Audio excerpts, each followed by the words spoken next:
शांति। ओम शांति भाई जी, ओम शांति आपका लकी बहन। स्वागत है और थैंक यू सभी सब। ज्ञानी आत्माओं का भी स्वागत है। तो बाबा से सभी ने मिलन मनाया परसों, और बाबा ने जो हमेशा की तरह दो बातों पे फोकस किया, समय और संकल्प। और हमें ये बार बार ध्यान रखना है कि जैसे अभी भी इस साल में हमारे पास कितने दिन बाकी हैं, 2020 में अप्रॉक्स कितने डेज बाकी हैं। तो सभी को पार्टिसिपेशन के पर्पज से पूछ लेते हैं, तो बताएंगे कितने दिन बचे हैं अभी हमारे पास।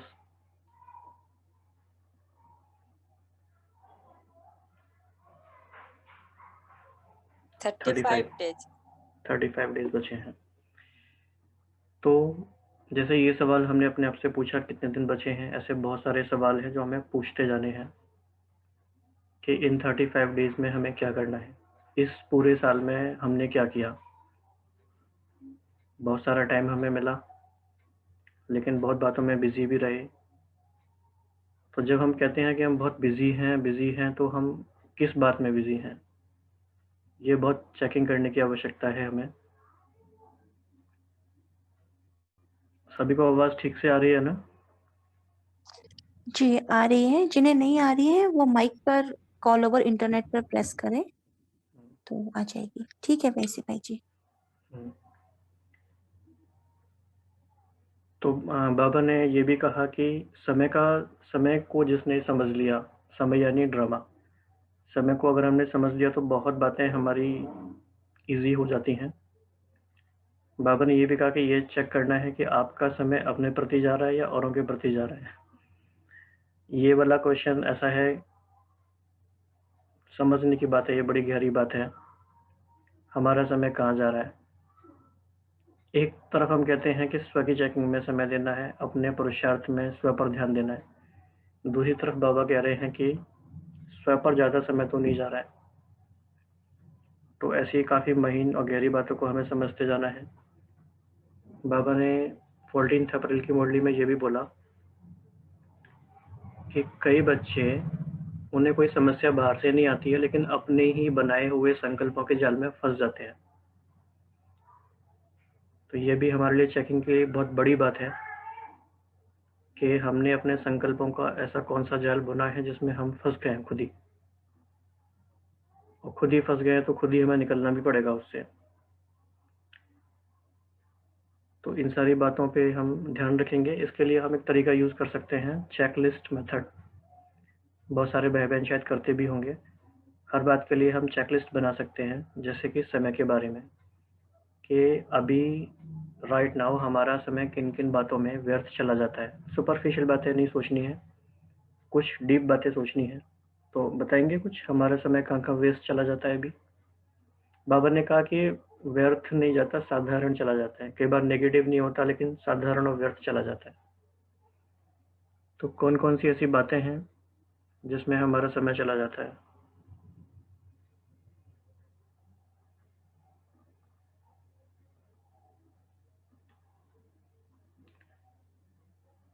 हाँ, समझ में नहीं आया पॉइंट कभी ये। कभी कभी कभी जैसे किसी से कुछ फोन पर बात करनी होती है तो सिर्फ जितनी जरूरत की बातें हैं उतनी नहीं करके बात को थोड़ा बढ़ाते रहते हैं, तो उसमें भी काफी समय व्यर्थ जाता है।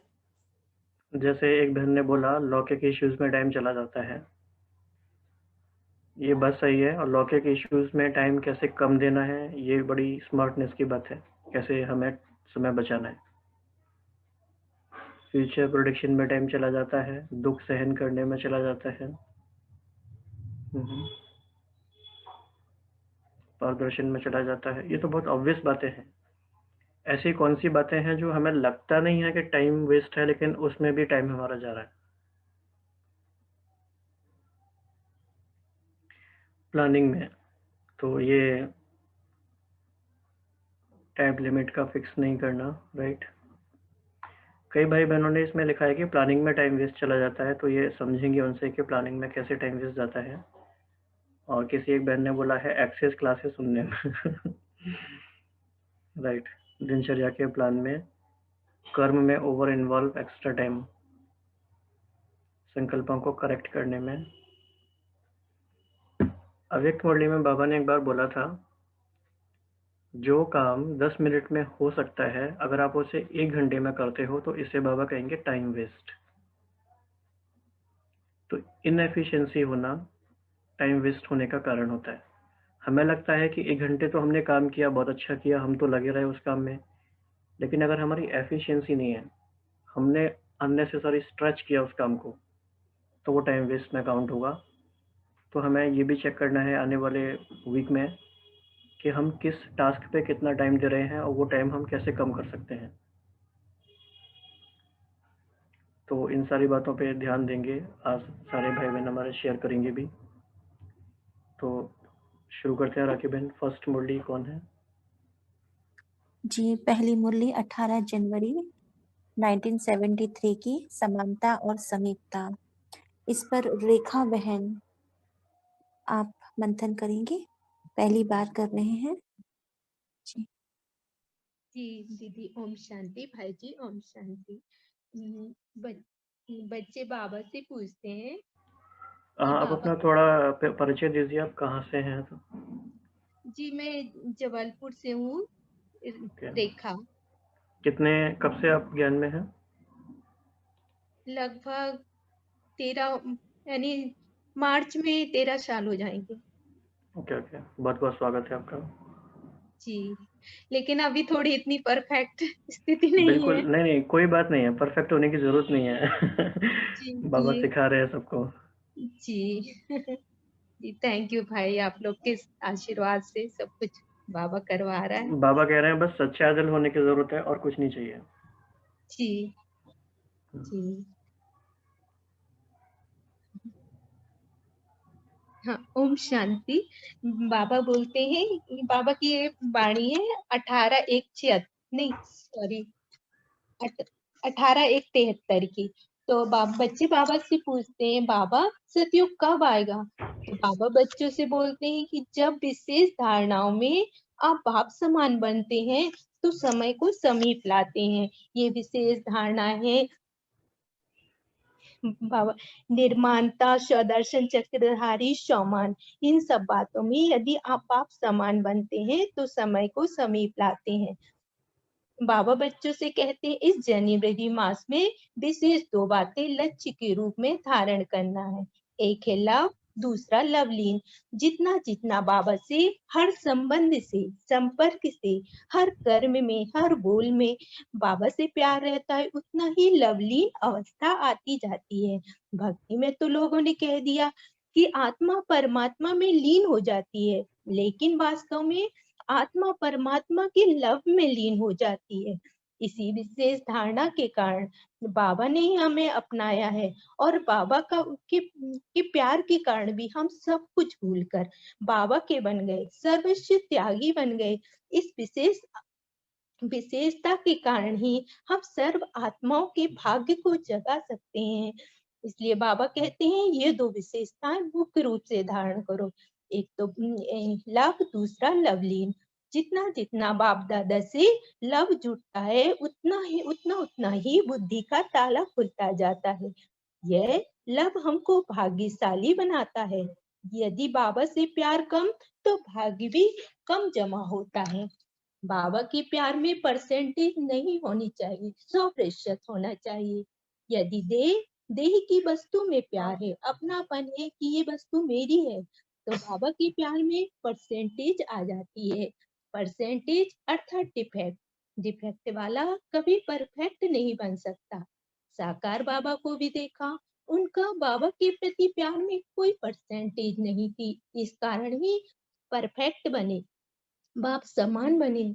हम भी यदि देह के संबंधों, देह की वस्तु से अपनापन निकाल दे, तो अनेक प्रकार के डिफेक्ट स्वतः ही समाप्त हो जाएंगे और हम परफेक्ट बन जाएंगे। अगर स्वयं बाप के साथ लव में लीन रहेंगे तो हम भी बाप समान बन जाएंगे, औरों को भी सहज बाप समान बना सकेंगे। हम खुद भी बाप समान बन जाएंगे और औरों को भी आप समान बाप समान बना सकेंगे। तो बाबा बोलते हैं, इस वर्ष विशेष बाप समान बनने का लक्ष्य रखना ही है। और जितना जितना हम बाप समान बनते जाएंगे, समय को समीप लाते जाएंगे। ओम शांति है। आपको बाबा की ऐसी कौन सी बात याद आती है जिससे आपको बाबा के प्रति प्यार आता है? ऐसी कौन सी बातें आपके मन में हैं? बहुत सारी है भाई जी, प्यार तो अनलिमिटेड है बाबा से। इतनी एक बात हो तो बताओ, कुछ सैकड़ों शेयर बात। करिए, कुछ एक दो बातें, दो तीन बातें बता दीजिए।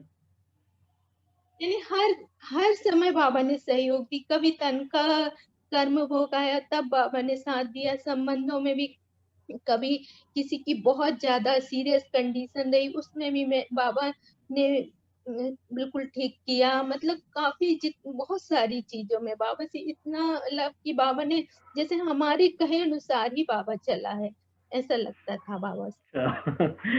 Very good. बहुत अच्छी बात है ये तो, बहुत ही अधिकार वाली बात है, अपनेपन हाँ, की बात है। यानी मतलब हम बोलते हैं कि भगवान, जैसे हम भक्ति में बोलते बाबा ये कर दो, बाबा ये कर दो, तो हम जो बोलते जाते बाबा करता जाता। तो वो ऐसा लगता कि बाबा के ऊपर सचमुच में पूरा अधिकार है। और वो सिर्फ प्यार के कारण, बाबा के प्यार में ही हम ज्ञान में आए। राइट, बाबा ने भी प्यार देखकर ही शायद हमको अपनाया है। तो बस बिल्कुल। बाबा जी, तो वही नहीं, प्यार आपके ही। बिल्कुल वो वाइब्रेशन आ भी रहे हैं, प्यार के वाइब्रेशन आ भी रहे हैं, बिल्कुल। जी और अच्छा जी है। सच, जी अच्छा, सच में बाबा ने परसों कहा कि मनसा सेवा के लिए टाइम फिक्स करना है। जी।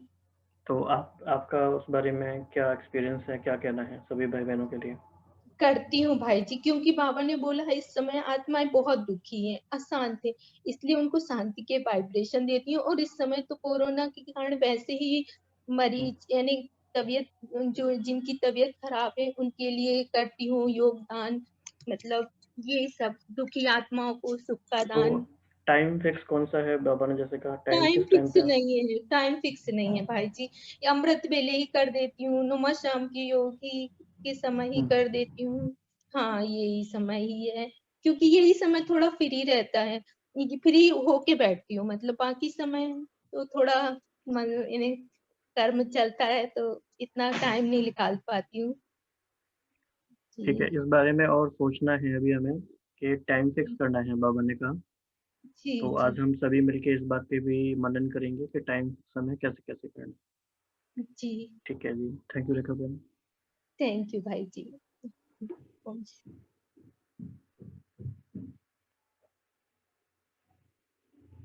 अभी नेक्स्ट राखी बहन। जी नेक्स्ट होली 23 जनवरी 1973 की संपूर्ण मुहूर्त बनने के 4 स्तंभ। रश्मि सरिया बहन है ना, आप मंथन करेंगे?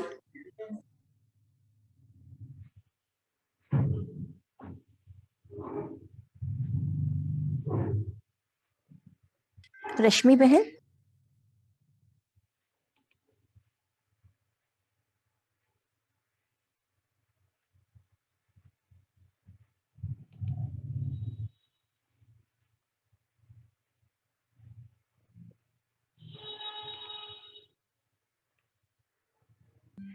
रश्मि बहन अभी शायद नहीं आए हैं। अच्छा अच्छा, कोई और करना थे चाहते तो हैं? कोई और करना चाहते हैं?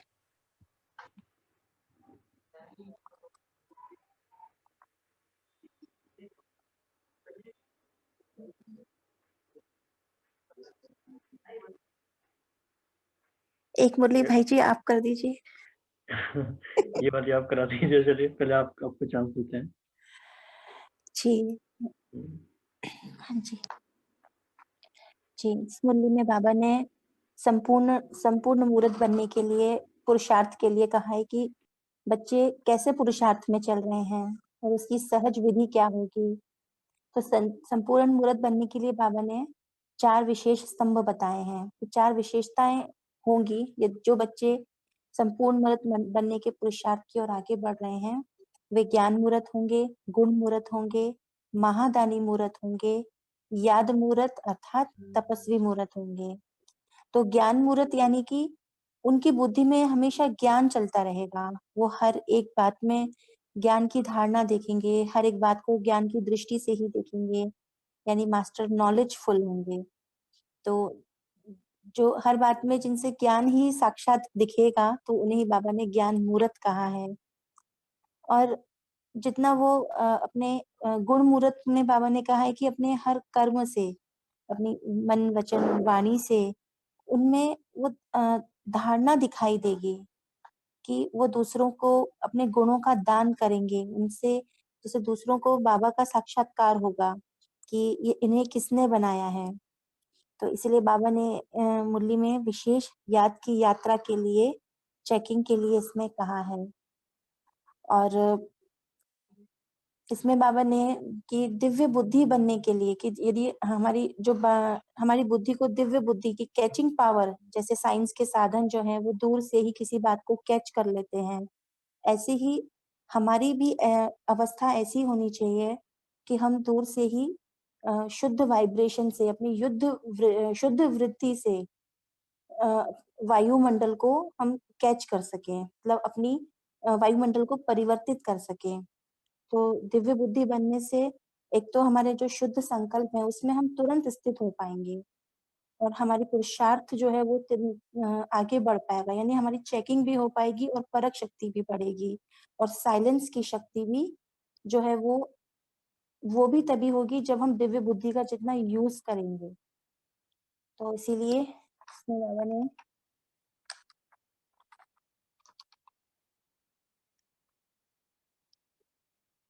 इसके लिए बाबा ने और कहा है कि आपको भिन्न भिन्न युक्तियां, भिन्न भिन्न प्रोग्राम्स बनाने हैं, कि ऐसे प्रोग्राम्स बनाने हैं कि चारों ओर वो नगाड़ा बजे कि बाबा आ गया है। हमारे योग बल द्वारा मतलब आत्माओं को हम जगाने का कार्य करें कि हमें बनाने वाला कौन है, तो उन्हें भी हम बाबा के समीप ला सकें, सम्मुख ला सकें।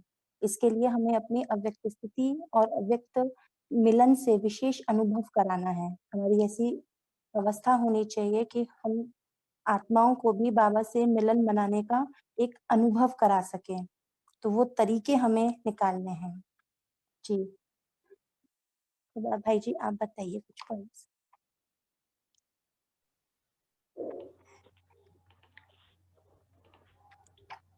इसमें एक तरीका हम ये भी यूज कर सकते हैं कि कौन कौन से मुख्य प्रश्न बाबा ने इसमें लिए हैं, उन सारे प्रश्नों को हम देखते जाएंगे। तो उससे भी हमेशा हमारी चेकिंग, मतलब एक ही से भी मुरली को कवर करने के बहुत सारे तरीके हैं। तो प्रश्न उसमें एक इम्पॉर्टेंट तरीका है। बाबा ने जैसे पहला प्रश्न पूछा है कि सभी अपने को संपूर्ण बनाने के पुरुषार्थ में चल रहे हो। अब इस क्वेश्चन को देखा जाए तो काफी स्पेसिफिक है ये। एक तो है पुरुषार्थ, एक है संपूर्ण बनाने का पुरुषार्थ। इसके बाद क्वेश्चन नंबर सेकंड है कि संपूर्ण, और ये भी हम देख सकते हैं कि मुरली में हर बात का आपस में कनेक्शन होता है, पूरा फ्लो है। तो सेकंड क्वेश्चन का फर्स्ट क्वेश्चन के साथ भी कनेक्शन है कि फिर बाबा उसे क्लियर कर रहे हैं कि संपूर्ण बनाने के पुरुषार्थ में 4 बातें हैं, जिन्हें आप 4 पिलर्स या 4 स्तंभ कह सकते हो। वह कौन सी है जो अभी राखी बहन ने डिस्कस किया। तो बाबा ने कहा ये चारों ही बातें अपने में देखो। फिर क्वेश्चन नंबर 3 है, अपनी मूर्ति में यह चारों ही विशेषताएं प्रत्यक्ष रूप में अनुभव होती हैं, वह अन्य आत्माओं को भी दिखाई देती हैं। ये इतने अच्छे क्वेश्चंस हैं कि इनको बहुत हमें टाइम चाहिए चेकिंग करने के लिए। कई बार हमें लगेगा कि हम तो ज्ञान मूर्त हैं, गुण मूर्त हैं, याद मूर्त हैं, लेकिन क्या अन्य आत्माओं को भी ये दिखाई देती हैं बातें? तो भाई ये क्वेश्चन नंबर 3 था हमारा। रश्मि बहन आ गए हैं, वे सुनाना ओके। चाहें तो सुना सकते हैं। हाँ जी, कंटिन्यू करें अगर चाहते हैं हाँ तो। जी। ओम शांति भाई जी। ये जो 23 जनवरी की मुरली है, तो ये जैसे जनवरी मास में याद का पूरा वायुमंडल रहता है मधुबन में, तो उसके अनुसार बाबा ने संपूर्ण बनने के पुरुषार्थ से मुरली चलाई। तो बाबा ने हम लोगों को 4 स्तंभ पे चेकिंग करने के लिए बताया कि ज्ञान मूर्त, गुण मूर्त, महादानी मूर्त और याद मूर्त। तो इन 4 बातों में जब हमको चेकिंग करने के लिए बाबा बोल रहे हैं, तो बाबा ने 1-2 प्रैक्टिकल बातें बोली कि ये चेक करो कि ज्ञान के बोल ही वर्णन करते रहते हैं क्या, या आपके स्वरूप द्वारा मास्टर नॉलेजफुल और मास्टर सर्वशक्तिवान इन दोनों का अनुभव स्वयं को और औरों को भी होता है क्या? तो इसी प्रकार से गुणमूर्त, तो गुणमूर्त के लिए हमारे आचरण में वो गुण जो है वो हमारे संकल्प, बोल और कर्म से दिखाई देते हैं। तो मैंने थोड़ा-सा एनालिसिस निकाला था कि हम प्रैक्टिकल में इसको किस तरह से थोड़ा-सा इसको एग्ज़ॉस्टिव ढंग से अगर हम चेकिंग करें, तो हम किस तरह से कर सकते हैं। तो मुझे लगा कि जैसे हम लोगों की अलग-अलग स्मृतियाँ या स्वमान जो बाबा ने दिए हैं, अगर हम उनको इन 4 हेड्स में अलग-अलग लिखें, जैसे ज्ञान मूर्त, महादानी मूर्त, गुण मूर्त और तपस्या मूर्त, तो उसके आधार पर हम शायद चेकिंग कर सकते हैं अच्छे से। जैसे ज्ञान मूर्त के लिए बाबा ने जैसे कुछ स्वमान है, जैसे मैं मास्टर नॉलेजफुल हूँ, तो हम अपने एक्शंस में, हम अपनी थिंकिंग में, हर चीज़ में मैं ये चेक करती चलूँ कि मैं कितनी नॉलेजफुल हूँ। तो इस तरह से फिर मैं मास्टर त्रिकालदर्शी हूँ, तो मेरी हर बात में मेरा रिस्पॉन्स मास्टर त्रिकालदर्शी जैसा रहता है। मास्टर त्रिलोकीनाथ हूँ, मैं त्रिनेत्री हूँ, मैं रूहानी यात्री हूँ, मैं देवकुल की महान आत्मा हूँ, साक्षी दृष्टा हूँ। इस प्रकार से फिर गुण मूर्त में जैसे जो स्मृतियाँ हम चेक कर सकते हैं वो ये कि मैं संतुष्ट मणि हूँ, मैं रूहे गुलाब हूँ, मैं परम पवित्र आत्मा हूँ, मैं निमित्त और निर्माण हूँ। तो इनके आधार पर हम अपने गुणों को या अपनी क्वालिटीज़ को चेक कर सकते हैं कि मैं कितना ज्ञान मूर्त, गुण मूर्त इस प्रकार से बना हूँ। तो मुझे लगा कि थोड़ा-सा ये चेकिंग के लिए ये स्वमान भी हमको हेल्प कर सकता है। महादानी मूर्त के लिए मैं रूहानी मैसेंजर हूँ, तो क्या मेरा हर कंडक्ट जो है, मेरा हर एक्शन है, मेरा बोल तो है ही, लेकिन हर एक्शन मेरा, हर संकल्प मेरा मैसेज देता है बाबा का। तो मैं शांति दूत हूँ, क्या मेरे द्वारा शांति की वाइब्रेशन सबको फ़ील होती है? फिर मैं सर्व की मनोकामनाएँ पूर्ण करने वाली अम्बा माँ हूँ, तो क्या वो दातापन का स्वरूप मेरे अंदर सदा इमर्ज रहता है? फिर मैं मास्टर दुःख हरता सुख करता हूँ, तो क्या मैं किसी को दुःख तो नहीं देता? तो इस तरह से फिर तपस्या मूर्त में हमारा जो तपस्वी स्वरूप है वो प्रत्यक्ष रूप में हमको और औरों को अनुभव होता चले कि मैं मास्टर सर्वशक्तिमान हूँ। मैं स्वराज्य अधिकारी हूँ, मेरी कर्मेंद्रियाँ पूरी तरह से मेरे कंट्रोल में हैं। मैं दृढ़ता से संपन्न आत्मा हूँ। मैं अकाल तक नशीन सो दिल तक नशीन आत्मा हूँ, एकांतवासी एकाग्रचित्त हूँ, अंतर्मुखी हूँ। इस प्रकार से मैंने देखा कि अगर ये स्वमान की लिस्ट से अगर हम रोज अपने आप को चेक करते चलें तो शायद ये चेकिंग एक सिस्टमैटिक वे में हम कर सकते हैं।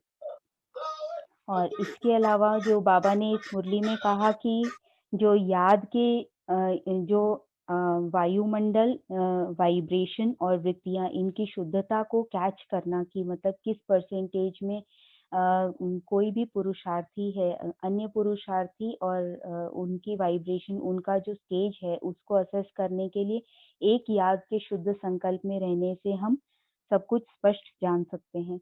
जिस प्रकार से साइंस बहुत कुछ जो प्रत्यक्ष रूप में दिखाई नहीं देता है, वो भी तमोगुणी मनुष्यों को एक आधार देती है कई बातों को पहचानने का। इसी प्रकार से साइलेंस की ये जो पावर है, याद का शुद्ध संकल्प, इसके आधार पर हम बहुत कुछ ये जो शुद्ध वाइब्रेशन, शुद्ध वृत्तियाँ और शुद्ध वायुमंडल को कैच कर सकते हैं। बाबा ने कहा ये कैचिंग पावर हमको प्रत्यक्ष रूप में अनुभव होगी, जैसे-जैसे हमारा जो इंटेलेक्ट है वो प्योर होता जाएगा। और बाबा ने इसमें जो एक और जो बात कही कि याद का बल अपने में भरने का हमने बहुत पुरुषार्थ किया जनवरी मास में। अब आगे जो आने वाला समय हम जानते हैं कि आगे फिर जनवरी मास के बाद शिवरात्रि का समय आता है, तो बाबा ने सेवा पे ध्यान खिंचवाया कि अब सेवा में बाबा को प्रत्यक्ष करने का पुरुषार्थ करना है। तो सेवा में प्रत्यक्ष करने के लिए बाबा ने 2 बातें कही कि जैसे बाप दादा से पुरुषार्थ का प्रत्यक्ष फल प्राप्त होता है, वैसे रिटर्न में प्रत्यक्ष फल दिखाओ। और सर्वशक्तिमान बाप की पालना का प्रत्यक्ष रूप दिखाओ। तो सर्वशक्तिमान बाप की पालना का प्रत्यक्ष रूप तो हमारी स्थिति हो गई कि हमारे चेहरे और चलन से, अचल अडोल स्थिति, हमारी निर्भयता से, हमारी निश्चिंत स्थिति से और परिवर्तन के प्रत्यक्ष प्रमाण से हम सर्वशक्तिमान की पालना का प्रमाण दे सकते हैं अन्य आत्माओं को। और पुरुषार्थ का प्रत्यक्ष फल, उसके रिटर्न में हम जो प्रत्यक्ष फल मतलब जो हमको बाबा से मिला है वो अन्य आत्माओं का अनुभव कराएं, जैसे सच्ची सुख शांति, फिर उनको अपने सुनहरे भविष्य का, आने वाले उज्जवल भविष्य का साक्षात्कार कराएं, अपना निजी स्वरूप उनको प्रत्यक्ष अनुभव हो जाए और सच्चा निस्वार्थ रूहानी स्नेह अनुभव हो। तो इस प्रकार से, और बाबा ने फिर आगे की मुरली में जो बात बोली कि ड्रामा में अब आने वाला जो समय है वो उसमें नई नई बातें जल्दी जल्दी आती जाएंगी। तो आज के समय के उसमें कॉन्टेक्स्ट में भी हम ये बात देख सकते हैं कि अब बहुत फास्ट चेंजिंग टाइम आ गया है। तो उसकी तैयारी के लिए बाबा कह रहे हैं कि अव्यक्त स्थिति और अव्यक्त मिलन का हमको विशेष अनुभव करना है, क्योंकि ये जो प्रैक्टिस है अव्यक्त स्थिति और अव्यक्त मिलन का, ये किसी भी समय मिलन द्वारा बुद्धि बल में अपने पुरुषार्थ और विश्व सेवा के सर्व कार्य में हमको सफलता मूर्त बना देगी। तो अभी हम जो सफलता अपने पुरुषार्थ में और विश्व सेवा के पुरुषार्थ में चाहते हैं, उसके लिए बाबा हमको कहते हैं कि जैसा देश वैसा वेश धारण करते हुए और अपना ये जो अव्यक्त मिलन का और अव्यक्त स्थिति का पुरुषार्थ है, इसको बढ़ाते रहे। हम बार बार जो है वो ड्रेस चेंज करती रहे, क्योंकि ये हमारी ही ड्रेस है। जो बाबा का इशारा आज के जो बाबा ने आगे हम लोगों को 5 स्वरूपों का अभ्यास बताया, तो 5 स्वरूपों का अभ्यास जब हम करते हैं तो वो हमारी ही संपूर्ण स्थिति के 5 अलग अलग फॉर्म्स हैं। तो उनमें जब हम अलग अलग एक्सपीरियंस करते हैं, तो बाबा ने बोला कि ये सर्व स्वरूपों से तुम इनके सुखों का अनुभव कर सकेंगे। और मुझे ऐसा लगता है कि बाबा से बहुत वैरायटी अनुभव करना और अपनी भी बहुत सारी विशेषताओं को एक्सप्लोर करना। दूसरा, आने वाले समय के अचानक, एवर रेडी और बहुत काल, इन तीनों के अभ्यास के लिए, इन तीनों की तैयारी के लिए भी हमको जो है वो ये अव्यक्त स्थिति और अव्यक्त मिलन का जो अनुभव है, इसको बहुत बहुत बढ़ाना पड़ेगा। ओम शांति।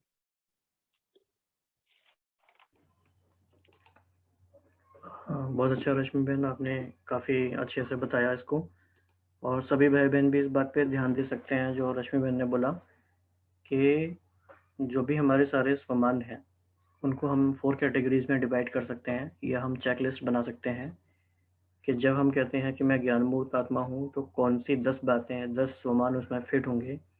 गुण मूर्त हम कह रहे हैं तो कौन सी 10 बातें होंगी। और जब इस तरह हम लिख के प्रॉपर मनन चिंतन करके उसमें आगे बढ़ेंगे तो काफ़ी ज़्यादा हमें क्लैरिटी आ सकती है और हमारी स्पीड फास्ट हो सकती है इसमें। तो ये बहुत अच्छा फ्रेमवर्क था, और यही एक्चुअली इस ग्रुप डिस्कशन की वैल्यू है सेशन की, कि कुछ नया वैल्यू एडिशन हो चिंतन करने से। अगर हम सिर्फ जस्ट रिपीट करेंगे सभी लोग तो कोई वैल्यू एडिशन किसी को होगा नहीं, वो जस्ट एक रिपीटेशन हो जाएगा।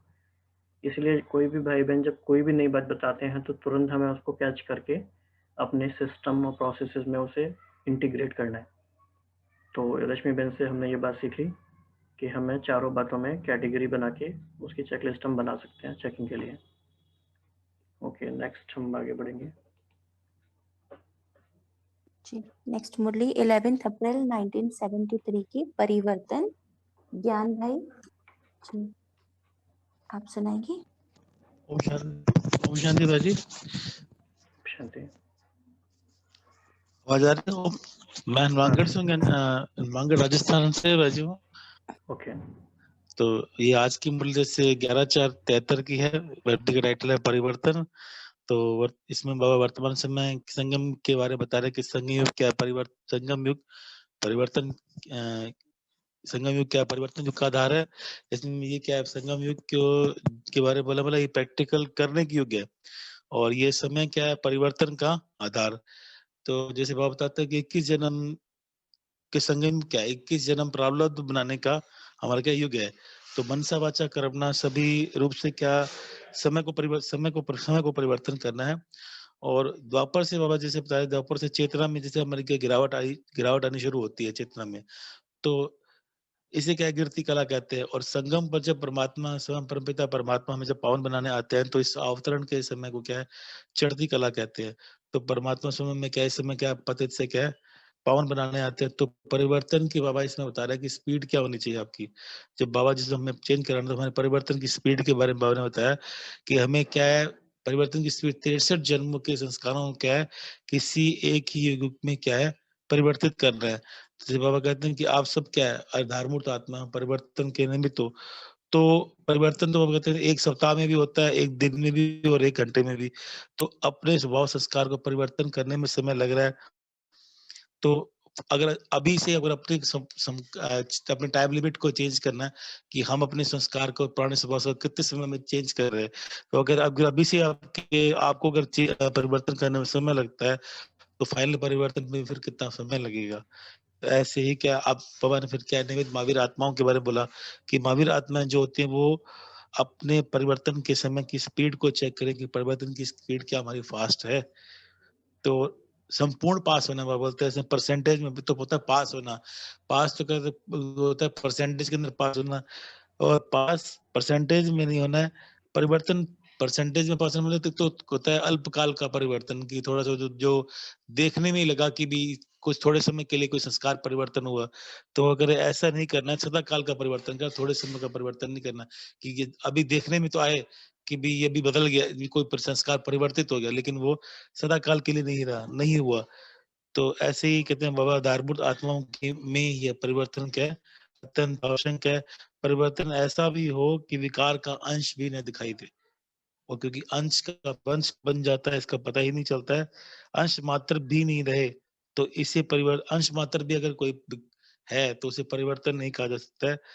और इससे बाबा बोले कि जैसे साकार में बाबा का उदाहरण दिए, ज्ञान सूर्य शिव बाबा और ज्ञान चंद्रमा क्या है, ब्रह्मा बाबा। तो अपनी स्टेज का बाबा कहते हैं गायन किसका है, गायन में तुम क्या लकी स्टार्स का है। तो अब जैसे साकार में ब्रह्मा बाबा ने जैसे चेंज किया, चेक करके समय को चेंज किया, तो साकार में बाबा जैसे उदाहरण है। तो ऐसे ही अपने को भी समय उसी जैसे बाबा को साकार में बाबा को फॉलो कर करके समय को अपने आप में परिवर्तन कर, ऐसे बाबा कहते हैं निमित्त साकार बाबा निमित्त साकार बाबा को फॉलो करना है। ज्ञान को सुनने सुना, एक तो तक ज्ञान को सुना और सुनाने तक ही सीमित रखना। तो बाबा कहते हैं ज्ञान को सुने सुनाने तक सीमित नहीं रखना है, उस ज्ञान को प्रैक्टिकल रूप में धारण करके गुण मूर्त बनना है। और क्योंकि लोग अब क्या है कि लोग ऐसा समय भी आ जाएगा, लोग सुनाने तक में भी क्या है ना, मतलब इनका इंटरेस्ट नहीं रहेगा। लोग क्या आपको देख करके ही बदलेंगे। जैसे कहते हैं ना कि आप चेंज हो जाओगे, स्व परिवर्तन सो विश्व परिवर्तन। तो ऐसे ही बाबा ये कह रहे हैं कि पहले स्व को परिवर्तन करना है, तो आपको देख करके क्या है, बाकी ऑटोमेटिक क्या चेंज करेंगे। ज्ञान को धारण करके क्या मास्टर ज्ञान का सागर बनना है। ओम शांति। अच्छा भाई जी, आपने काफ़ी अच्छी बातें शेयर की। तो इसमें आप ये समझने में हेल्प करें हमारी सभी की कि जैसे बाबा ने कहा कि चेक करना है कि परिवर्तन हो रहा है कि नहीं हो रहा है, और उसकी स्पीड भी चेक करनी है।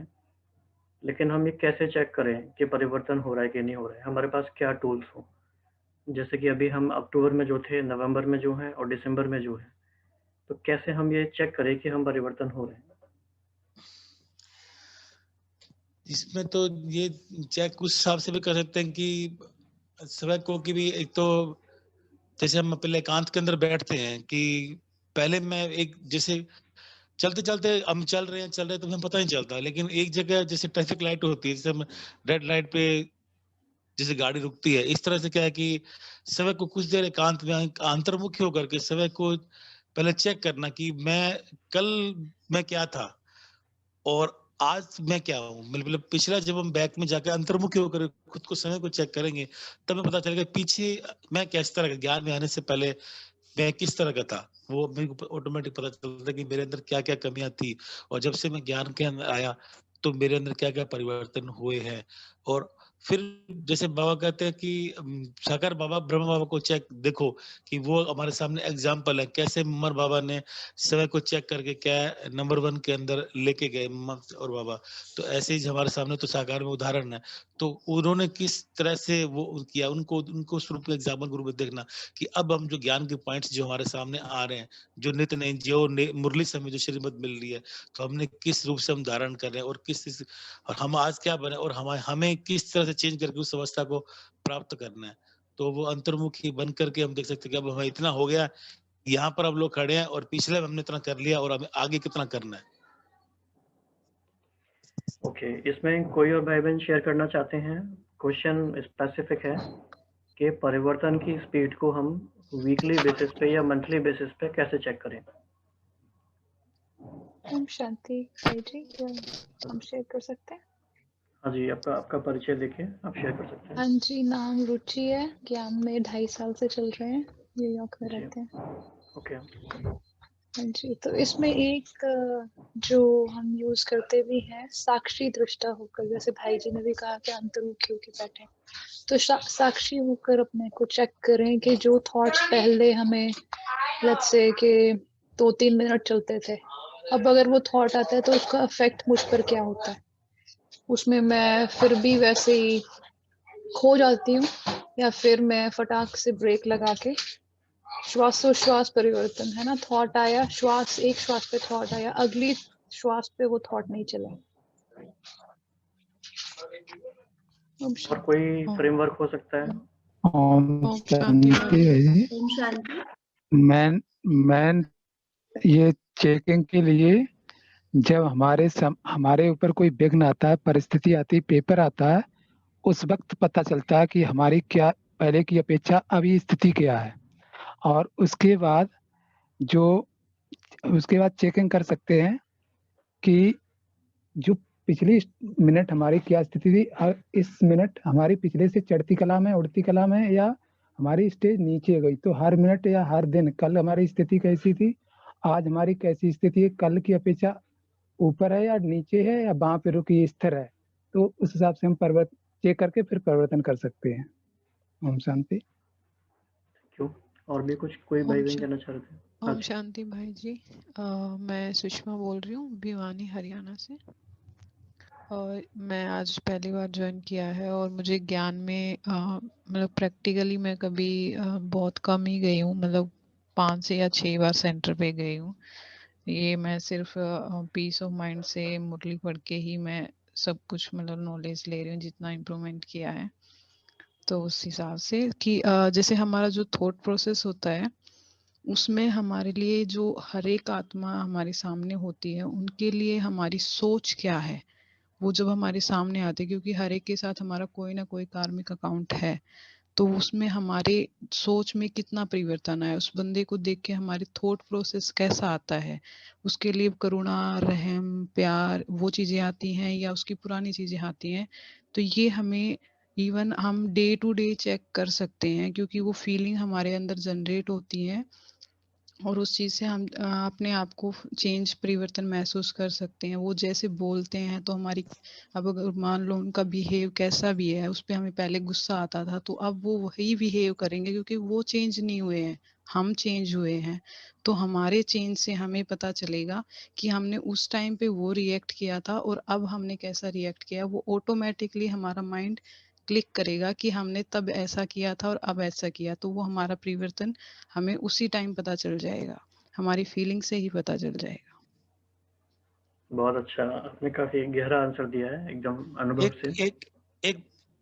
एक बात इसके अंदर ये हाँ जी। चीज भी है ना कि जैसे जैसे बाजी ने पेपर का बताया कि पेपर का जैसे कोई संस्कार का पेपर है, कोई संस्कार है, उसे हम चेंज करना है। ज्ञान भी क्या है, चेक और चेंज, अपने संस्कारों को चेक करके और चेंज करना, जैसे बाबा ने किया।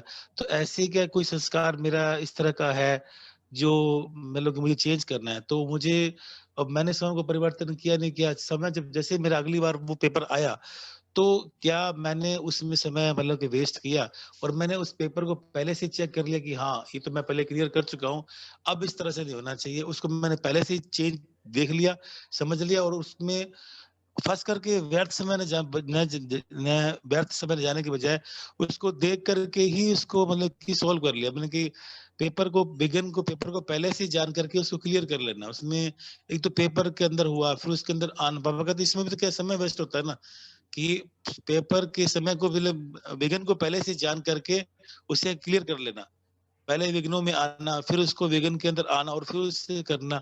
अब जब एक बार उस चीज को क्रॉस कर लिया, तो अगली बार उससे अगर वो पेपर आता है, उसी चीज का ही पेपर आए, तो उसे पहले से ही चेक करके और पास कर लेना, इस तरह से। बहुत अच्छा है, परफेक्ट। भाई जी, एक और जो मुझे लगता है जो परिवर्तन के लिए हम देख सकते हैं, वो ये कि हमारा समय और संकल्प यदि बहुत आगे से आगे ईश्वरीय सेवा में काम आ रहा है, जितना सफल हो रहा है, अगर वो बढ़ रहा है, तो इसका मतलब हमारी उन्नति हो रही है, हम आगे बढ़ रहे हैं। इसकी भी हम थोड़ी चेकिंग कर सकते हैं। परफेक्ट, बिल्कुल सही है। और भाई जी एक हमारा ये है, जैसे हम डे टू डे मुरली पढ़ते हैं, सुनते हैं, उसका कितना मनन चिंतन करते हैं, तो बाबा जी ने हमेशा कुछ ना कुछ ऐसे पॉइंट देते हैं कि वो हमारे डेली बेसिस में वो सिचुएशन आती ही आती है और उस पॉइंट से बिल्कुल रिलेट करती है। तो वो जैसे ही सामने से कोई चीज आती है या नहीं, जैसे ही आती है, तो वो जो ज्ञान बाबा ने हमें दिया है, हमें कैसे रिएक्ट करना है, वो उसी टाइम पे अगर हम उस चीज को अप्लाई कर पाते हैं, तो उससे भी हमारा पता चलता है कि हम कितनी स्पीड पे है, कि वो ज्ञान हमारा कितना प्रैक्टिकल में हम इम्प्लीमेंट कर पा रहे हैं और कितना अच्छा हमारा योग है। तो वो दोनों चीजें साथ में चेक हो जाती हैं। राइट। ओम शांति। ओम शांति। हाँ जी। कमल लुधियाना से बोल रही हूँ। मैं इस पे एक पॉइंट बोलना चाहती हूँ परिवर्तन के ऊपर।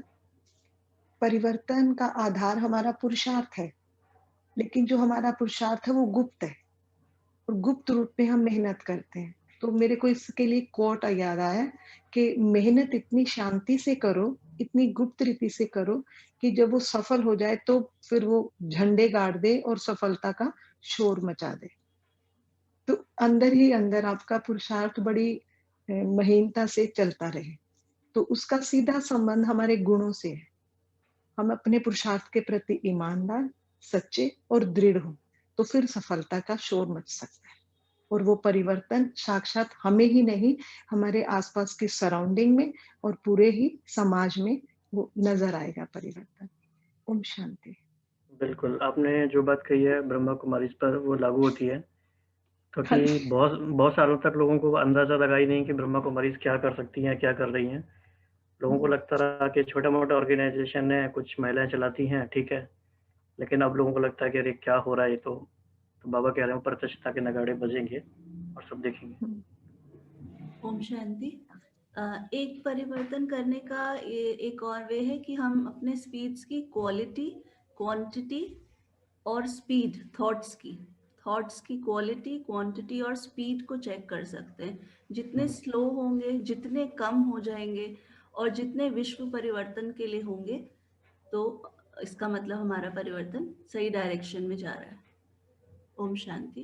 बिल्कुल टू द पॉइंट। मतलब आप देखो कि एक एक लाइन में मैजिक है। भाई बहनों ने कितनी गहरी बातें शेयर की हैं। विदाउट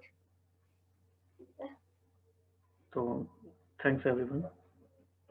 नेक्स्ट चले हम आगे बना भी। हाँ जी। 13 अप्रैल 1973 की भक्त और भावना का फल, रोमा बहन आप शेयर करेंगे। ओम शांति भाई जी। ओम शांति दीदी। बाबा ने 13 अप्रैल की मुरली में शुरुआत ही क्वेश्चन से करी है। बीच में भी कई बहुत अच्छे अच्छे क्वेश्चंस पूछे हैं।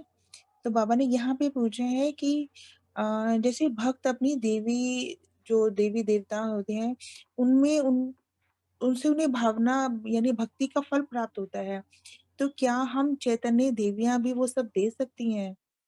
मतलब कि बाबा क्लियर कर रहे हैं कि पुरुषार्थ और मेहनत नहीं बल्कि भावना। तो बाबा आगे बताते हैं कि बाबा से जोड़ने के लिए भी पहले हमें, जैसे किसी ने बोला होगा कि बाबा ही देगा, तो बाबा ने कहा नहीं, बाबा से जोड़ने के पहले भी हमें उन्हें शक्ति देनी होगी, वो आधार देना होगा। मतलब कि कोई ज्ञान सुनने आएगा, उससे पहले तो हम पहले उसके अंदर वो भावना बिठाएंगे, तभी वो ज्ञान लेगा, तभी वो बाबा से जुड़ेगा। क्योंकि अंत की आत्माओं में ना तो उतनी शक्ति बचती है, ना ही उनके पास उतना समय होता है। जैसे कि हम आज भी देख रहे हैं कि किसी को ज्ञान दें तो वो तो भागते हैं जैसे। तो पहले वो भावना बिठाएं, बाबा के प्रति प्यार बिठाएं, तो वो ज्ञान भी सुनेंगे और फिर बाबा से जुड़ भी पाएंगे। तो बाबा ने कहा कि उन्हें हमें ही इतना सहयोग देना होगा, तो जिसका गायन है कि नजर से निहाल, मतलब कि हमारी दृष्टि से ही उनको वो प्राप्ति हो जाए। हमारे बोल, जैसे कोई बड़ी दुखी और परेशान आत्मा है तो हमारे बोल से उन्हें बहुत निहाल हो जाए। तो बाबा ने एग्जाम्पल दिया है कि जैसे लेजर से ऑपरेशन होता है, तो जहाँ पे जैसे मान लो कोई बीमारी है, तो अगर पर्टिकुलर उस जगह पे लेजर की किरणें डाली जाती हैं तो वो कीटाणु जल जाते हैं। तो उसी तरह से हमारी स्टेज इतनी पावरफुल हो कि सेकंड में हम उनको भरपूर कर दें।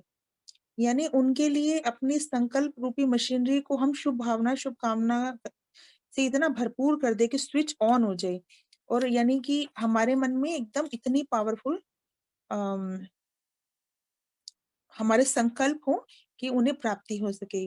तो बाबा आगे कहते हैं कि यह भक्त आत्माओं का पार्ट जो होते हैं, जो भक्त आत्माएं होती हैं, उनका बड़ा पार्ट नहीं होता, उनका सिर्फ कना दाना यानी थोड़े का ही पार्ट होता है।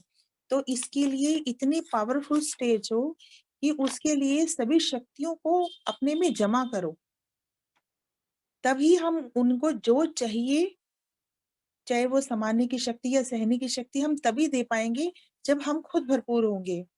तो बाबा ने एक और एग्जाम्पल दिया है कि जैसे डॉक्टर होता है, वो उसी हिसाब से और उतना ही डोज देता है, और वही डोज देता है जो उसकी रिक्वायरमेंट होती है। तो हमें विश्व महाराजन बनने के लिए भी अभी से और सभी शक्तियों को अपने अंदर जमा करना है, और सिर्फ जमा ही नहीं बल्कि भरपूर करना है। तभी कहेंगे संपूर्ण स्टेज या प्रत्यक्षता नजदीक है। हमारा मतलब हर संकल्प, हर सेकंड सिर्फ दूसरों के प्रति, और कुछ याद ना आए। जैसे बाबा बोलते हैं कि इधर उधर की तेरी मेरी प्रदर्शन कुछ नहीं, सिर्फ सेवा और सेवा, चाहे वो मनसा हो चाहे वो वाचा हो, सिर्फ सेवा।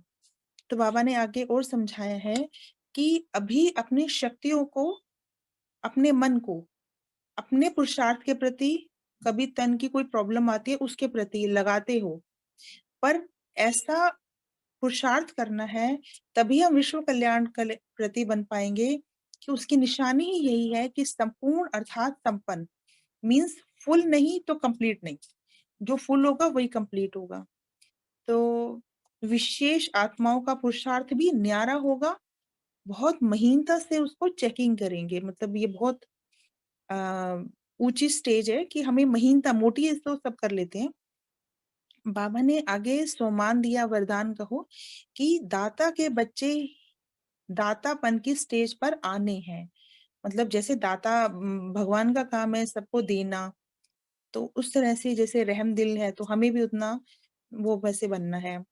आगे बहुत अच्छा एक टैग लाइन है जिसको हम पॉइंट को अंडरलाइन करें, उस पर विशेष पुरुषार्थ करें। उनका देना ही लेना है, मतलब वो मांगते नहीं है, वो योग करने अपने लिए नहीं बैठेंगे, लेकिन वो अगर दूसरों के लिए योग कर रहे हैं तो उनका देना ही लेना है। तो जैसे समय कंप्लीट होता जाएगा वैसे हमारी स्थिति भी होती जाएगी। और बाबा ने चेकिंग के लिए कहा है कि हमारा समय हम अपनी बदली दूसरों के प्रति ज्यादा जाता है, विश्व कल्याणकारी बने हो या आत्म कल्याणकारी। यहाँ पे बाबा ने हमें चेकिंग के पॉइंट्स दिए हैं जिनको एक एक को हमें बहुत ध्यान से चेक करना चाहिए। तो अपने हिसाब किताब करने में, चुकतू करने में बिजी हो, या विश्व की सभी आत्माओं के हिसाब किताब चुकतू कराने में। जैसे कि अभी हमारे यहाँ इसमें किसी को कोई प्रॉब्लम होता है तन का मन का, उनके प्रति हम योग कर रहे हैं या हम अभी अपने प्रति ही उनको समय को और उसमें श्वास को कर रहे हैं। तो बाबा ने आगे और हाईलाइट किया है बीच में कि ड्रामा अनुसार अब हमारा देह भान और देह अभिमान समाप्त होता जाएगा, और सोल कॉन्शियसनेस नेचुरल और ऑटोमेटिकली होती जाएगी। लेकिन बाबा ने ध्यान दिलाया कि इसके अगर ये सोल कॉन्शियस नहीं होगी तो उसके बिना हमारा कोई भी कार्य सफल नहीं होगा। मतलब दिस इज वेरी इंपॉर्टेंट कि ऊपर से हम कई बार योग कर रहे हैं, कुछ कर रहे करते जा रहे हैं, but very important we should learn, we should check कि क्या हम सोल कॉन्शियस है। तो बाबा ने कहा, अंत में हमें लक्ष्य दिया है कि सदा विश्व कल्याण के प्रति अपना तन मन धन सब लगाओ। और बाबा के ये मतलब जो इस मुरली के चेक पॉइंट अगर हम गिने 4-5 पॉइंट्स में, तो हम उन्हें बोल पाएंगे बाबा से जोड़ने के लिए पहले उनके अंदर वो भावना बिठानी है। शुभ भावना और शुभ कामना है संकल्प रूपी स्विच। पावरफुल स्टेज माने सभी शक्तियों से भरपूर।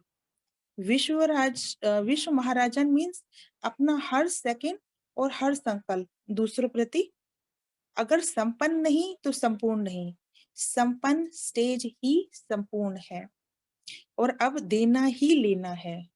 और सोल कॉन्शियसनेस नेचुरल होगी तो कार्य में सफलता होगी और निरंतर आत्माभिमानी की स्टेज स्वतः बनती जाए।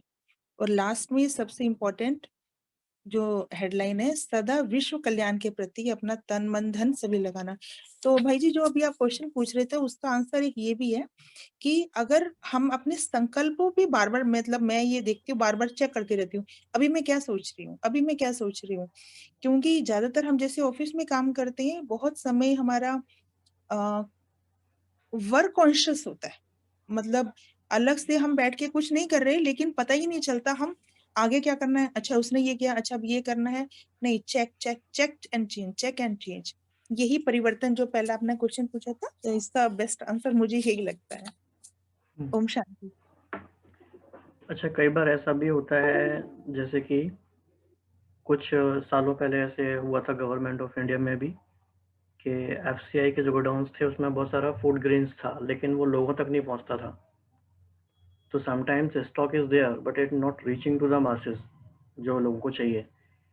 तो शक्तियों का स्टॉक भी जमा हो गया, दातापन की स्टेज भी बनानी है, ये भी पता है, लेकिन अभी हम लोगों को दे नहीं रहे, मनसा सेवा कर नहीं रहे। तो बाबा ने इसके लिए ही कहा कि मनसा सेवा का टाइम फिक्स करो।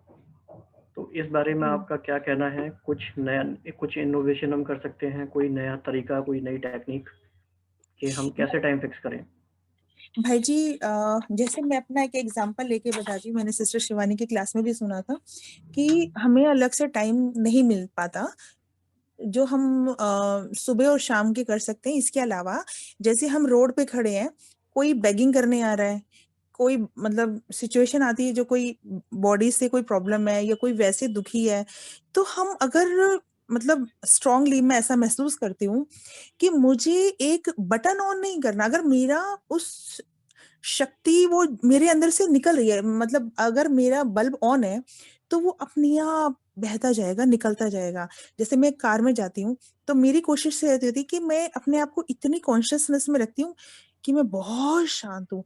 तो भाई जी मेरा ये ऐसा लगता है कि अगर जैसे हम समुद्र के आगे खड़े हैं तो हमें उससे कुछ मांगना नहीं है, हम उसके आगे खड़े हैं ना। अब मेरे आसपास जो भी खड़े हैं, मैंने कभी अपना खुद महसूस किया है, हमारे आसपास कहीं किसी की लड़ाई हो रही होती है या किसी का मूड बड़ा खराब होता है, तो मैं अपनी स्टेज को बहुत शांत करने की कोशिश करती हूँ, इतनी शांति कि वो हवा में और वातावरण में मतलब वाइब्रेट हो, उन आत्माओं तक पहुंचे जो अशांत है।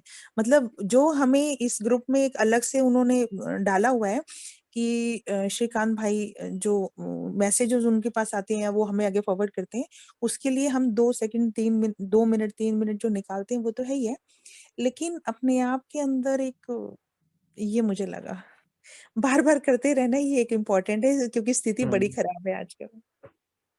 इसमें कोई और भाई बहन को शेयर करना चाहेंगे कि हम कैसे टाइम फिक्स करें, क्योंकि बाबा का बहुत स्पेसिफिक डायरेक्शन है ये।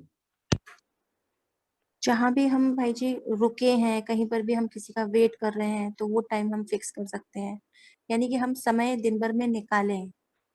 और जैसे हम न्यूज सुनते हैं कभी, या किसी से कोई खबर सुनी कि उसको कुछ हो गया, उसके साथ ये हो गया, तो वो सुनते सुनते भी हम उसी वक्त वो वाइब्रेशन देना शुरू कर दें। ये दातापन के संस्कार हमारे निरंतर चलते रहे।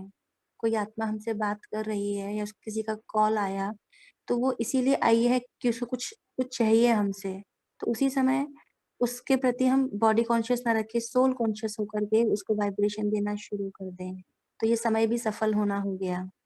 जैसे कोई आत्मा बहुत बातें कर रही है और हम उसको रोक नहीं पा रहे हैं, कॉल आ रहे हैं, तो हम उसको वाइब्रेशन देना शुरू कर दें, तो हमने एक समय भी बचा लिया और सामने वाले को शांत कर दिया। तो ऐसे हम समय निकालते रहें, कहीं आ रहे हैं जा रहे हैं तो बीच बीच में हम वाइब्रेशन देते हुए जाएं, तो दातापन के संस्कार निरंतर चलते रहें हमारे अंदर। राइट। ओम शांति भाई जी। एक तो ट्रैफिक कंट्रोल के समय कुछ धीरे धीरे करते रहें, और मुरली क्लास करते हैं तो लास्ट के टाइम पे मनसा सेवा ही करें, साथ में हमारा तो योग हो ही जाता है। और उस क्लास में भी मतलब जो भी हम लोग करते हैं अपने अपने लेवल वाले में तो कर ही सकते हैं। उसके बाद ये बहन जी हमें जो मैसेज भेजती हैं, ये इससे मतलब हमारी मनसा सेवा बढ़ी है। वैसे तो मतलब करते थे अलग बात है, लेकिन जो ट्रैफिक कंट्रोल किया जब मैं मैसेज देखता हूँ तो उस पर क्लिक मैं जब करता हूँ कि मुझे जब उसमें मनसा सेवा करने की स्थिति में खड़ा हूँ या बैठा हूँ या जो भी हमारी स्थिति है, मतलब भले मुझे 1 मिनट 2 मिनट देना उस पे मैसेज पे, तभी के मैं क्लिक करता हूँ। मैं अपना स्वयं का बता रहा हूँ। तो हम वो टाइम निकाल सकते हैं, दे सकते हैं, नहीं तो और वो बार बार मैसेज आते हैं तो उस पर बार बार करने के लिए अट्रैक्शन जाता है कि इसमें मेरी कमाई है। उनका भला है तो भाई, बाबा जो लगाएगा वो लगाया है, मेरी कमाई जमा होगी। तो उस पे मैं उस हिसाब से क्लिक करता हूँ उस मैसेज को, तो उससे मेरी बढ़ती रहती है। ओम शांति। अभी जैसे भाई जी हम ओम संडे को सेवा कर रहे हैं, मनसा सेवा करते हैं, सकाश देते हैं श्रीकांत भाई के साथ। तो सिर्फ एक बार वीक में एक बार मैसेज डालते हैं ग्रुप में, लेकिन पूरे वीक बहुत सारे मैसेज आ रहे हैं, बहुत सारे कॉल्स आ रहे हैं कि आत्माएं सहारा ढूंढ रही हैं, समझ में नहीं आ रहा कहाँ जाएं, डिप्रेशन में ज्यादा है। तो बहुत सारे केसेस आ रहे हैं जिन्हें हम ग्रुप में डालते हैं। SVN स्पार्क ग्रुप है, तो उसमें फिर श्रीकांत भाई ने डायरेक्शन दिए हैं कि जैसी कोई मैसेज आए तो तुरंत देखते ही उसी समय आप उस आत्मा को सकाश दो, तो तुरंत वाइब्रेशन दें। तो वो सब कर रहे हैं अभी निरंतर। ओम शांति। मनसा सेवा के लिए ना बाबा बोलते हैं, जैसे अभी इस बार जो मुरली आई थी मिलन में, उसमें बताते हैं कि बहुत स्ट्रिक्टली डिसिप्लिन होकर करना है, टाइम फिक्स है तो उसी टाइम में अगर हो तो उसका इफेक्ट, जैसे बाबा ने बोला संकल्प लिया लेकिन वो कितना दृढ़ है, तो अगर हम डिसिप्लिन से करेंगे इस चीज को और बहुत अपना फिक्स टाइम रख के उतना टाइम निकालेंगे, एफर्ट करेंगे, तो उसका मुझे लगता है इफेक्ट ज्यादा आता है। ओम शांति। राइट। ओम शांति भाई जी।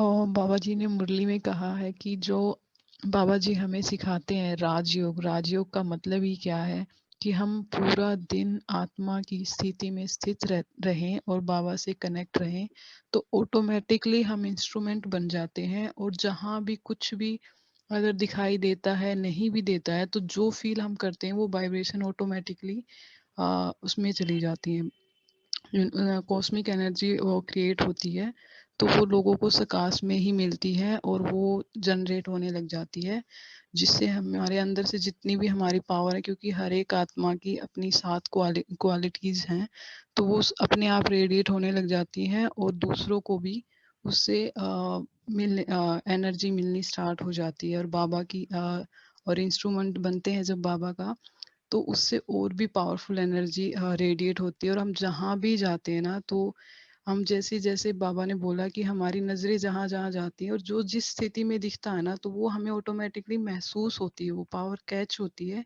कि ये आत्मा ऐसे, तो वो ऑटोमेटिकली हमारी उस आत्मा के प्रति ना वही रेडिएट होने लग जाती है जो उसमें कमी है, तो वो पावर उसको मिलती जाती है। ऐसे भी हम मंशा सेवा कर सकते हैं। और ये मेरी एक्चुअली मेरा बहुत लंबा एक्सपीरियंस रहा है इसमें।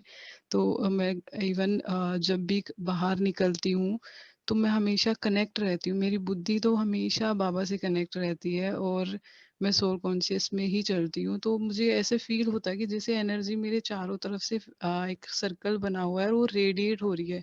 और किसी को भी देखती हूँ जो जैसे कोई भी पेन में होता है, तो नजरें उन पे ठहर जाती है और ऐसा फील होता है कि जैसे बाबा की एनर्जी मुझसे निकल रही है और उस आत्मा को जा रही है। और मैंने काफी अनुभव भी किए हैं कि उनको ऑटोमेटिकली ऑन द स्पॉट उन्हें रिलीफ भी मिला है। बहुत सारे एक्सपीरियंस ऐसे हुए। बहुत अच्छा।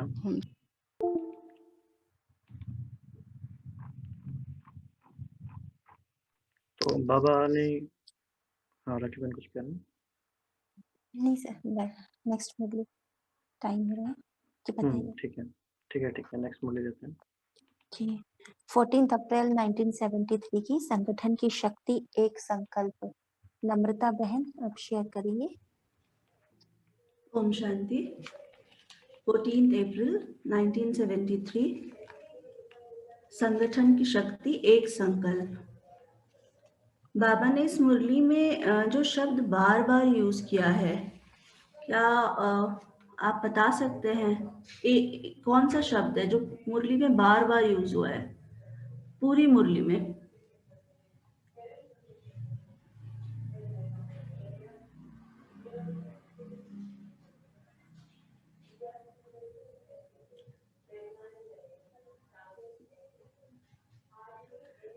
इस मुरली में एक शब्द है एक, जो बार बार यूज हुआ है।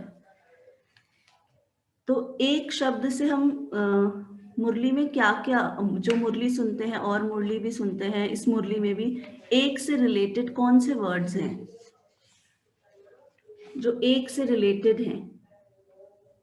जैसे एक संकल्प, एक संकल्प, एक संकल्प, एक मत, एक व्रता,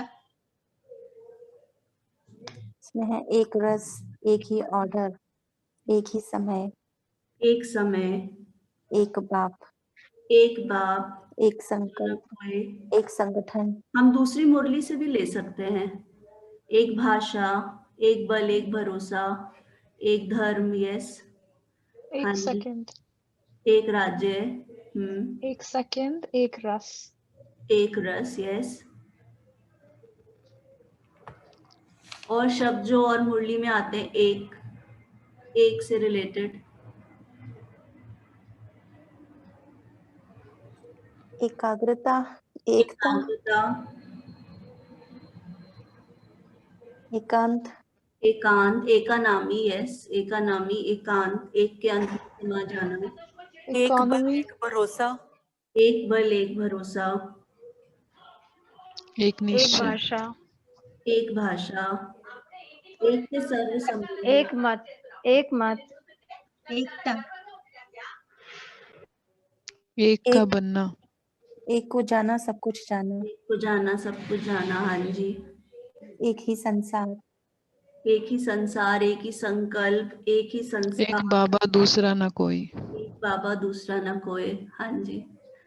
एक का ही महत्व जानो, हाँ जी। एक बाबा पे निश्चय, एक बाबा पे निश्चय, एक से ही सर्व संबंध, एक से ही सर्व संबंध, एक लक्ष्य, एक लक्ष्य, एक लक्षण,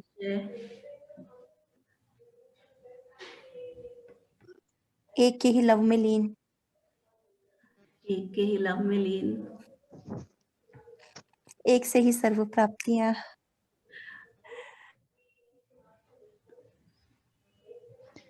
एक ही दुनिया बाबा, एक ही राखी बहन, एक की ही लगन में मगन है आप। बस एक ही है। बाबा कहते हैं एक बात सदा याद रखो, बस एक बाप दूसरा न कोई। एक बाप दूसरा न कोई। तो ये इस मुरली में जैसे मैं पढ़ रही थी तो मुझे ये शब्द बहुत ही अट्रैक्ट कर रहा था, एक एक एक। तो मैंने क्या किया, पिछली जितना भी मेरे पास मतलब मुरलियों का वो था मन में, उससे मैंने ढूंढने की कोशिश की कि एक से क्या क्या रिलेटेड होता है। There was a big list. और जैसे ये वर्ड्स रिवाइज करते हैं माइंड में, तो एक बहुत अंदर पावरफुल स्टेज अपने आप से बनने लग जाती है, ऐसा मुझे लगा। फिर इस मुरली में बाबा ने एग्जाम्पल्स हमें दिए हैं कि स्थूल सेना और रूहानी सेना, इसको कंपेयर किया है जैसे बाबा ने। तो स्थूल सैनिक जब युद्ध के मैदान में जाते हैं तो एक ही ऑर्डर में सारे चारों ओर से अपनी गोली चलाना शुरू करते हैं, और एक ही समय में एक ही ऑर्डर से जब वो चारों ओर अगर वो घेराव नहीं डालें तो वो विजयी नहीं बन सकते। ऐसे ही जैसे हमारी रूहानी सेना है, शिव शक्ति सेना है, तो जब हम संगठित रूप में एक ही इशारे से और एक ही सेकंड में, मतलब सेम टाइम पे सेम थॉट में स्थित हो जाते हैं, और वो थॉट क्या होती है? वो थॉट होती है बाप के उसमें समा जाना, उनके समीप जाके उनसे शक्ति लेके वहीं बैठ जाना। तो जितना उस एक रस स्थिति, वो एक थॉट होती है, एक रस स्थिति में हम जब स्थित हो जाएंगे तभी विजय का नगाड़ा बजेगा। और बाबा ने फिर एक एग्जाम्पल दिया है गोवर्धन पर्वत का, कि गोवर्धन पर्वत एक उंगली से जैसे उठा के श्री कृष्ण ने पूरे गांव को बचाया था। तो यहाँ पे मतलब सबकी एक उंगलियां, मतलब एक ही मत और एक ही संकल्प से वो कलयुगी पर्वत को उठाना है। इसको कैसे उठाएंगे, बाबा ने हमसे प्रश्न किया है इसमें। और भक्ति में जैसे देखते हैं कि बोलते हैं कि जिधर देखता हूँ उधर तू ही तू है। तो इसमें भक्ति में ये गायन है कि मनुष्य क्या, हम क्या करते हैं, वो लोग अपने इष्ट की छवि को देखना चाहते हैं, जहां देखें कि अपने वो इष्ट ही नजर आए। तो इसमें अगर हम कंपेयर करें, बाबा ने यहाँ पे हमें बताया है कि अगर आप इसको प्रैक्टिकली देखें तो हमारे मतलब यहाँ पे ये ज्ञान सिखाता है हमें कि हमें हर एक में बाप दादा के संस्कार ही नजर आए, तब हम कहेंगे कि जिधर देखता हूँ उधर तू ही तू है। सिर्फ इष्ट की वो मूर्त दिखाई देना उतना वो सिर्फ भक्ति में काम आता है। हमें यहाँ पे क्या करना है कि संस्कारों पे काम करके हर एक के अंदर वही संस्कार नजर आए। तो जैसे बोलते हैं सतयुग में बाबा नहीं होंगे, लेकिन सतयुग में बाबा के संस्कार प्रत्यक्ष हो जाएंगे, तो तब जाके वो सतयुग कहलाएगा। फिर बाबा ने मुरली में संगठन और सहयोग का महत्व बताया है। जैसे माला होती है, एक माला में 100 मन के हैं, तो अगर 1 या 2 मन का भी डिफरेंट है तो वो शोभती नहीं है माला। तो इसलिए बाबा बताते हैं कि अब हर एक ब्राह्मण की रिस्पॉन्सिबिलिटी है कि वो ना सिर्फ अपने को ही एक रस बनाए, बल्कि सारे संगठन को ही एक रस स्थिति में स्थित कराने के लिए सहयोगी बने। तो सिर्फ अगर हम सोचे हमने तो अपना परिवर्तन कर लिया, हम तो बहुत ही ज्यादा मतलब चेंज हो गए, बिल्कुल, चाहे अगर हम अभी तक हम नहीं सब कह सकते कि हम कंप्लीट संपूर्ण चेंज हो गया है, संपूर्ण हम परिवर्तन हो गया है, पर अगर फिर भी हम बोले कि संपूर्ण परिवर्तन हो गया है, तो उसमें भी अभी हमें सेटिस्फाइड नहीं हो जाना, क्योंकि हमारा आगे का जो काम है विश्व परिवर्तन, उसमें हमें आगे चलना है। फिर बाबा ने बताया कि हमें इंडिपेंडेंट राजा नहीं बनना सतयुग में, हमें सतयुग में विश्व महाराजन बनने का काम है हमारा। इंडिपेंडेंट राजा बनेंगे तो इसका मतलब हम सिर्फ अपने पर ही काम कर रहे हैं, सिर्फ अपने, जैसे भाई जी ने बताया कि सिर्फ अपनी स्थिति बनाने के लिए या फिर अपने ही विघ्नों का विनाश करने में ही लगे हुए हैं, उसी में सारा समय अगर हमने लगा दिया तो फिर हम सेवा में नहीं आ पाएंगे। फिर बाबा ने हमें बताया जैसे कि संपूर्ण परिवर्तन, तो संपूर्ण परिवर्तन अगर हम सब अपने आप से चेक करते हैं कि हमारा पूरा परिवर्तन हुआ है या नहीं हुआ है, तो बाबा ने यहाँ पे एक वर्ड यूज किया है, फिर भी। हम बोलते हैं हम चेंज तो हो गए हैं, पर फिर भी अभी ये चीज रहती है, फिर भी जो आ जाता है ये घूंघट है। बाबा बोलते हैं सजनिया का घूंघट है, और ये घूंघट जो है ये हम सबके लिए अलग अलग भी हो सकता है। तो हम इसको आइडेंटिफाई कर सकते हैं कि हम कहाँ पे, अगर डेली भी हम चेक करें कि हम कहाँ पे वर्ड लगा देते हैं, जब हम रात में बैठते हैं कि पूरे दिन को एनालाइज करते हैं या चेक करते हैं, तो फिर भी अगर आता है तो इसका मतलब अभी भी हम अपने पर ही काम कर रहे हैं। तो उस फिर भी को तो अब बिल्कुल ही जल्दी से खत्म कर देना है। अब इसमें बाबा ने कुछ दिए, जैसे बोलते हैं कि मैं ये कहना नहीं चाहता था बट वो मेरे भाव ऐसे नहीं थे, या हम एक्सक्यूजेस देने की कोशिश करते हैं, तो अब वो एक्सक्यूजेस का टाइम अब नहीं है।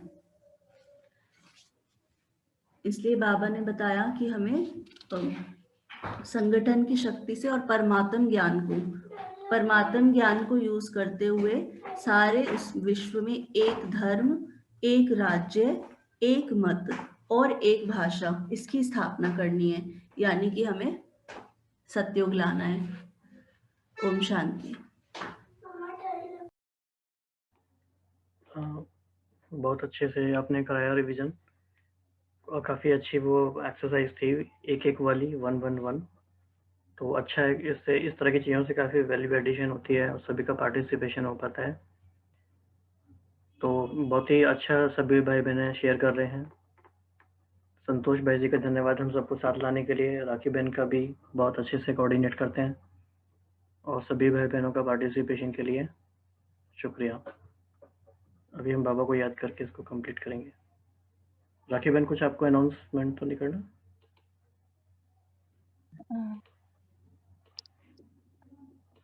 अभी हम भाई जी वर्कशॉप करते हैं वीक में एक बार, तो नेक्स्ट वेडनेसडे को हम मनसा सेवा पर ही वर्कशॉप कर रहे हैं।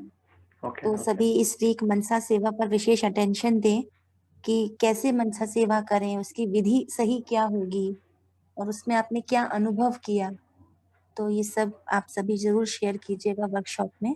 4 बजे हम रखते हैं एवरी वेडनेसडे, तो सभी उपस्थित रहिएगा जी।